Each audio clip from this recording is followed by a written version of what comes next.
आणि असं म्हणणार तुम्ही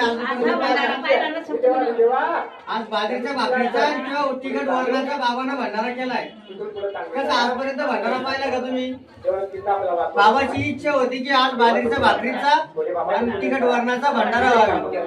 आजपर्यंत कोणी बट्टी करतं, कोणी नुकती करतं, कोणी पुडी काढतं, कोणी केसरी भात करतं, मसाले भात करतं।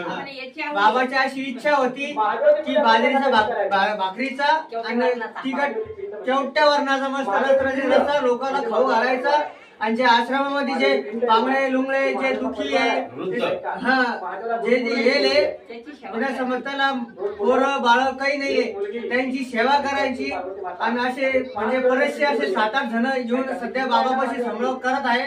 बाबा त्यांचा संभाळ करत आहे बरेच वर्षापासून। पण आमची नजर आज बाबाकडे गेली की बा असं म्हणजे आमच्या डोळ्यानं बघितलं